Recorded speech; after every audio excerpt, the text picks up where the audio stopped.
আসামের পাথারকান্দির বাসিন্দা মাওলানা আব্দুল নোমান সাহেব ত্রিপুরার একটি মসজিদের ইমাম হিসেবে কর্মরত ছিলেন। অনেকদিন আগে শেখেরকোট রাস্তার মাথা এলাকায় এক মর্মান্তিক সড়ক দুর্ঘটনায় গুরুতর আহত হন তিনি। দুর্ঘটনার পর দ্রুত তাঁকে আগরতলার জিবি হাসপাতালে ভর্তি করা হয়। সেখানে চিকিৎসাধীন অবস্থায় সোমবার সকাল 7টা নাগাদ তাঁর মৃত্যু হয়। তবে মৃত্যুর পরেই হাসপাতালে চিকিৎসা ব্যবস্থা নিয়ে ক্ষোভ প্রকাশ করেন মৃতের আত্মীয় স্বজন ও শুভানুধ্যায়ীরা। তাদের অভিযোগ, রোগীর চিকিৎসায় প্রয়োজনীয় গুরুত্ব দেওয়া হয়নি।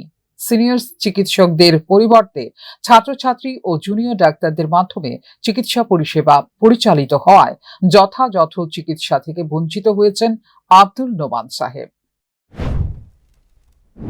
চিকিৎসা তেমন হয়নি, কারণ দেখা গেছে এখানে ডাক্তাররা আসে নাই। শুধু যারা এখানে ছাত্ররা ছিল, নার্সরা ছিল, তারাই এখানে ওনাকে চিকিৎসা দিয়ে, কিন্তু আসলে তো যেটা পাওয়ার দরকার ছিল, ইমার্জেন্সি ভাবে যেটা পাওয়ার দরকার ছিল চিকিৎসা, সেটা হয়নি। রাত্র প্রায় এখানে আনা হয়েছে প্রায় 2টার দিকে।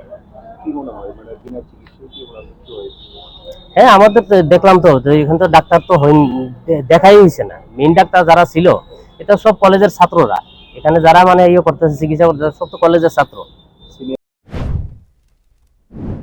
অন্যদিকে নিম্নবৃত্তের ইমাম হওয়ায় তাঁর মৃতদেহ নিজ বাড়ি পাথারকান্দিতে নিয়ে যাওয়ার ক্ষেত্রেও আর্থিক সমস্যার সম্মুখীন হয় পরিবার।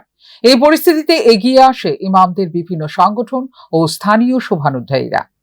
চাঁদা সংগ্রহ করে মৃতদেহ তাঁর নিজ বাড়িতে পাঠানোর ব্যবস্থা করা হয়। ফিউরো রিপোর্ট, নিউজ নাও।